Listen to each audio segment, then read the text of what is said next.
Hello and welcome back to the Bryce Is Right Sportscast. I am your host, Bryce Dawson, as usual. This is episode 3, and today's date is Monday, April 23rd, I believe. Yep, Monday, April 23rd. Game 6 is tonight for the Bruins versus Leafs. That's a big one right there. Getting pretty fired up for it. I actually just got back, played 18 holes with my roommate Nick. That's always a good time. Played like absolute dog shit, but still early in the season. That's besides the point. Let's see. What am I going to go over today? I'm going to go over Bruins, obviously, Red Sox, obviously, and then I'll try to touch on the Celtics as usual. Solo again today, so today's going to be another quickie, that's for sure. It's already 5:17, and I've got an hour and 43 minutes until puck drop for the Bees, so I got to get ready for that after I get done with this. So, let's get started. So, obviously, Game 6 tonight for the Bruins. Last time I was on was last Sunday, talking about them. They're up 2-0. Ended up losing Game 3, 4-2, I believe. Freddie Anderson stood on his head that game. Bruins outshot them. Outshot the Leafs pretty handily. Anderson made some timely saves. Leafs deserved to win that one. I thought they were going to win that coming home. Big Game 3, cut the series 2-1, and then I expected the Bruins to come out on in Game 4 like they did, score early, then get the lead and not give it up. So that's the name of the game. Tuukka stood on his head, stole a game, stopped 32-33, I believe. Bees won 3-1, and then Game 5 the other night, Bruins came out and looked like absolute fucking dog shit. That's for sure. Got down 2-0 early, cut it 2-1, down 3-1, down 4-1. Came back, made it interesting, made it 4-3. Had plenty of opportunities in the third period to tie it up and even go ahead, in my opinion. They had a season-high 90 shot attempts, season-high 51 scoring chances, season-high 69% Corsi, I believe. So they dominated the game. They just played shitty defense. Tuukka got pulled early in the second, and Dobie came in and righted the ship for now. But Tuukka's got the start tonight. Basically guaranteed a win after the game, Game 5. So he was said he could have stopped more pucks with his eyes closed, took the loss in Game 5 on him, gave up 4 goals on 13 shots, was completely unacceptable for a goalie of his caliber. But he was like, we'll finish it off in Toronto, and I believe that they will. Game 7 is it's the best 2 words in sports, but it's also the most scary words in sports if you're a fan of either 2 of the teams. So I'm hoping it doesn't go to a Game 7, hoping the Bees finish it off tonight like they should. They just got to keep playing how they've been playing and tighten up on the defense. And I think Tuukka's going to have a big bounce back tonight. He's too good of a goalie to have 2 shitty nights in a row, I think. Defense is definitely going to tighten up in front of him. So they know what they got to do, and I'm confident in it. But they gotta get the first goal. Every team who scored the first goal in the series has won the game. So first goal is always important in the playoffs, especially on the road. You go in there, get an early goal, 5 minutes in, quiet the crowd, takes the crowd out of it. Obviously, kind of takes a shot at the other players, and that's when you get to work and start to grind out wins. Really. Obviously, all starts with goaltending and defense for the Bruins, and then the offense goes from there. The top line has to have another great game like they have been. Charlie McAvoy's got to pick up his shit and dust it off because he's been playing terribly lately, I think. But the real key tonight is the second line of DeBrusk, Krejci, and Nash. They really need to pick it up, get on the score sheet. Jake DeBrusk has been all over the ice, but David Krejci has not been his prototypical playoff self, I don't think. He's been kind of average at best. Rick Nash has had a fucking ton of chances, just hasn't buried any. I think he's got one in the playoffs so far, but he could have easily had 4 or 5 so far. He's had great chances, he's just been a little snake bit, gripping the stick a little too hard, I think, shooting pucks wide and high. So I think they're going to come out. I think they're going to come out firing tonight. I think they're going to come out and grind out a win for sure. I think it's going to be a close game again. But I think the Bees close it out in Toronto tonight and go on to face Tampa in the second round, which will be a tough series, that's for sure. Running down the NHL real quick. Columbus and Washington have Game 6 tonight in Columbus. Columbus won the first 2 games in Washington in overtime. So they were up 2-0. Then Washington's come back, won 3 straight, and have a chance to clinch tonight, just like the Bruins. Penguins took care of business yesterday in Game 6 in Philadelphia, so they're on to the second round. So they're 2-time defending Cup champions, so they're always a tough out. Out west, Nashville and Winnipeg took care of business in the first round, so they'll be facing off in the second round. San Jose and Vegas in the second round out there in the semifinals for them. So they're already set. We're just waiting on the East to get the second round started, basically. So, but I think the Bees will win tonight. I hope they do. If not, we'll get fired up for a Game 7. I mean, it's great. It's going to be fun, but it's the most fucking stressful sports game for any sports fan, no matter the round, the sport, anything like that. So, but I think they'll take care of business. I hope they do. But if not, we'll live to see another day and take care of business back at home like they should. The Red Sox are still the best team in baseball, even after losing 2 straight to the Oakland Athletics. They got no hit Saturday night, which was kind of shitty because Bruins lose Saturday night and the Red Sox get no hit. But, I mean, it happens. They still lead the league in batting average, runs per game. They're the best offense in the game, basically. Scoring runs in bunches, even though they've been shut down the last couple times out. Chris Sale pitched well against Mineta that night. Mineta was just fucking Manila. I don't even know how the fuck to say his name, to be completely honest. Sean Manaea. Yeah, Manaea. Manaea pitches balls off that night. And, I mean, hats off to the kid. He threw a no-hitter. I mean, it's the toughest thing to do in sports, I think. But Chris Sale pitched fine that night. Only gave up 3 runs. I mean, if you're giving up 3 runs as a starter, you should be in a position to win plenty of baseball games. So I'm not too worried about him. David Price pitched fine yesterday up until he gave up a 2-run bomb to Chris Davis, I think. I think Cora left him in a batter too long. He's Chris Davis, great high ball hitter. It's where David Price throws most of his pitches. He's a high ball pitcher. He gets a lot of pop-ups and strikeouts. So, and the Carson Smith was ready in the bullpen. He's a sinker baller slider guy. So, I think would have been good to throw Carson in for Davis. But I mean, whatever. They're 17-4, best team in baseball, going into a big division showdown against the Blue Jays coming up tomorrow. So that should be a good series. Blue Jays are second in the division right now, 4 games behind the Sox. So I know it's early, but this is where you can assert your dominance in the division and start to build some good habits and everything. Xander's having a rehab assignment, should be back by the end of the week. He's down in Pawtucket. He's about to come off the DL, which is huge. Big lift for the offense.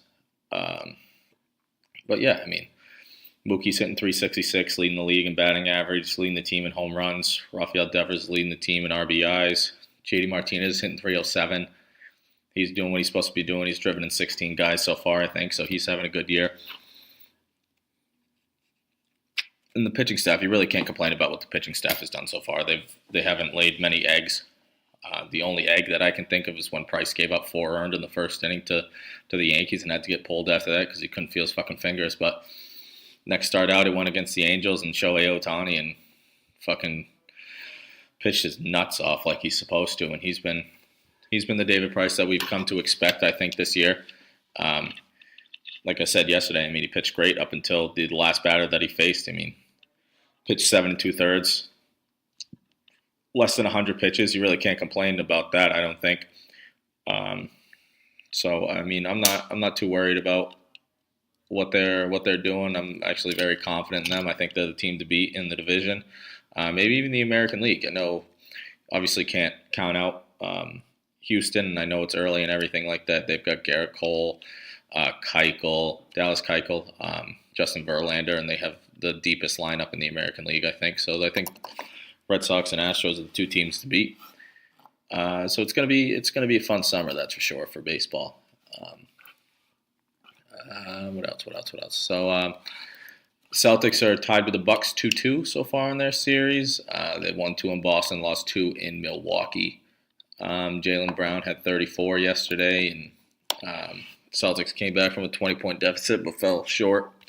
Giannis Antetokounmpo tipped in a rebound with 5 seconds left to win it for the Bucks. So can't really be worried about the Celtics. I mean, they're without their two best players. So you can only imagine what they'd be doing if Jaylen Brown's dropping 34 points in a playoff game. You can't be. You can only wonder what they'd be doing if Kyrie and Gordon Hayward were healthy. I think they'd have a run at the East for sure. And another thing that I love to see is that the Cleveland Cavaliers are fucking struggling against the Indiana Pacers right now. Lance Stevenson is taking up extreme real estate in LeBron's head, and I think it's the best thing going on in sports right now that LeBron's actually getting frustrated on the basketball court. I find it very entertaining and actually quite hilarious, to be honest. So we'll see where that series at. That series is also at 2-2, so that'll probably go the distance. I don't think LeBron's ever lost in a first-round series in his career, so it would be pretty fucking sweet if he got bounced first round this year, because I can't stand him. Great basketball player, can't fucking stand him. So, real quick, I just wanted to thank all the listeners from last week and the week before. It means a lot to me. So just let me know what you guys think and everything about the show. Let me know what I can do better. Let me know what you want me to incorporate. I know Brendan Emigols on my baseball team said I should come up with some sort of Q&A thing, make it more personal. So if you guys want to send in some stuff that you want me to answer or want my thoughts on, don't get me wrong, I'm not an expert on anything, but it'd still be nice to add a little content to this from the people that listen to us, and that would mean a lot to me. But other than that, I mean, I got some pretty exciting guests that I'm going to have coming on once I get done with school. School's done here in a couple weeks. Baseball's just actually starting to heat up, even though the school year's ending. Right in the middle of a intense conference schedule right now. Even though I don't get to travel, go to all the away games, always supporting the guys and everything. Hoping to get wins, hoping to hopefully have some muni magic, as the people down here call it, during the conference tournament. Hopefully win the conference tournament, get a ring out of it, and that'd be great. But I got some people back up at home. I think I have 4 or 5 guests already lined up for when I get out of school, so that'll be great. A couple of my old coaches, Kevin Ford and Eric Wells, want to come on. I'll do separate shows with each of them, probably. Then hopefully a joint show with them. That would be a fucking shit show, let me tell you that. But it would be funny as fuck. My buddy Trevor wants to come on. My other buddy Evan wants to come on, talk about fishing, so that should be fun. Big fishing guy. I love to go fishing, saltwater, freshwater, but probably be talking about primarily striper fishing with him, because he loves hit striper runs and everything. And then another buddy of mine, Ryan, he told me that he wants to come on and everything, so hopefully get all those lined up once I get home. So that'll be a fun time, and hopefully get a couple guys on the team or some people from school on this before school ends, and get their input on some stuff, talk about being a college athlete and everything like that. So I mean, I'm excited. It's gonna be fun to have some people on, actually have people to talk to instead of me sitting here talking into a microphone by myself. Don't get me wrong, I love it, but it's a lot more entertaining when I have somebody else to talk to and shoot the shit with and laugh with. So it's going to be fun for sure.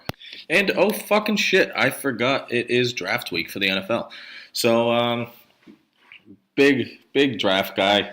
I mean, I wouldn't say that big, but I mean, I'm pretty into the draft. I like to watch it every year, even though all the picks come out on Twitter and everything before they're announced on TV. It's still fun to watch. Still fun to watch the top 10 picks. Obviously, my team, the Giants, are picking at number 2. Browns are at 1. Giants are at 2. Jets traded up to 3, and the Browns are at 4. And then the Colts are at 5, I believe. 5 or 6. But it's going to be an interesting draft. It could go top 3. Top 3 picks could draft quarterbacks, but it's not looking that way for the Giants. It's looking like Josh Allen's going to go number 1 overall from Wyoming to the Browns, which is an interesting pick. I mean, he's not as polished as some of the other quarterback prospects, but he's got an absolute cannon for an arm. Guy can throw the fucking football 70 yards down the field, which is absurd. And it's looking like the Giants are going to go with Saquon Barkley, running back out of Penn State, which is great. He's the best talent in the draft. But running back isn't really a pressing need for the Giants, I don't think. Granted, he's a generational talent. They said he's like Ezekiel Elliott without all the side issues and everything. So it would be a great pick. Don't get me wrong. I'd love to see him in an offense with OBJ and Sterling Shepard and Evan Ingram, and having Eli handing the ball off to him and throwing the ball to him out of the backfield. But the thing with me is, how often do you go from a franchise quarterback in Eli Manning to another franchise quarterback, which the Giants have the opportunity to do with this draft? They'll have the opportunity, it looks like, to either draft Josh Rosen, Sam Darnold, Baker Mayfield. Who else? Those are the top three, I think, in my opinion. I think Sam Darnold is going to be the best pro out of the bunch. And I know the Giants absolutely love him. They went to his pro day out at USC and everything, but they also went to Rosen's. Rosen's the most polished coming out of college, but I think Darnold has the most upside. He's a better talent. He can make more plays. He throws the ball into tight windows. He's not afraid to throw into tight windows, which is big in the NFL. But I think, personally, dream scenario for me, quarterback at the number 2 pick for the Giants, offensive lineman round 2, and then pick up a couple defensive guys, cornerback, edge rusher, later in round 2 and 3, because they have 4 picks in the top 69. Nice.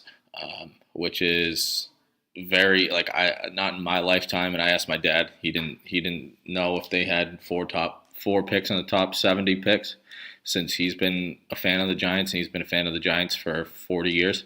So this is a unique opportunity for them to reload, speed up their rebuild, which they're in right now. Even though they have such tremendous talent on both sides of the ball, they still need to find those little linchpins in there that can mold the team together and everything.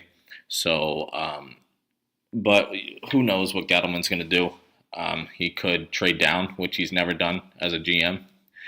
But anything's open, I think. If I was him, I'd be listening to offers from anybody from the Browns at 4 all the way down to 7, because then you can still get a quality player. You can either get Quentin Nelson, Bradley Chubb, and one of those teams that's going to be trading up is going to be looking for a quarterback. So you could even snag Barkley. If you can snag Barkley and load up on picks, you can't really complain on that one. So, and any of those teams that trade up are going to have shitty records again this year, or this upcoming football season. So they'd have another high draft pick next year, and hopefully the Giants be lower in the first round, somewhere in the 20s, if they have a good year, which I think they could. But they need to build the offensive line. They need to shore up the defense, need better linebackers, need to find a replacement for DRC in the secondary after they let him go. Need to find another defensive end, because they traded J.C. Pierre-Paul to the Bucks. So they need another pass rusher to go along with Olivier Vernon. But I think the Giants are in a good but interesting spot. They have so many options. They have so many choices. I mean, you can choose from anybody on your draft board when you pick for number 2, because you have to have a pretty good feel for what the Browns are going to do at 1. And I read something on Twitter the other day that the Giants are holding meetings right now with their execs and everything like that, and their player personnel, and they hope to have a set and plan by Wednesday, the day before the draft. So we'll see what they're going to do. I'm sure stuff will come out on Twitter the day before, it's looking like they're drafting, like always. I mean, I think the last 10 drafts, everybody's known who the number 1 pick was going to be.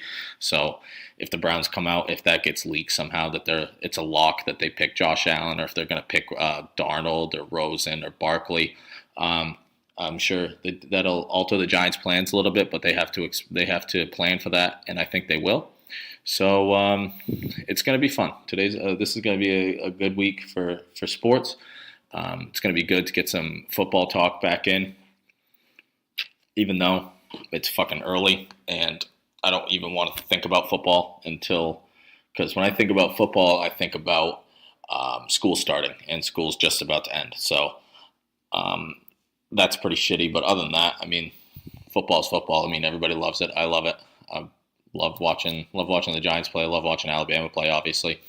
So, yeah. So, all right, I'm going to wrap this one up. Thank you guys for tuning in. And if you have any questions or concerns or tips on what the fuck I should do for my next one, please let me know. Text me, DM me, talk to me in person. I don't care. As always, follow me on Twitter at bdawson30 and on Instagram at bdawson66. And I will talk to you guys next week. Have a good one.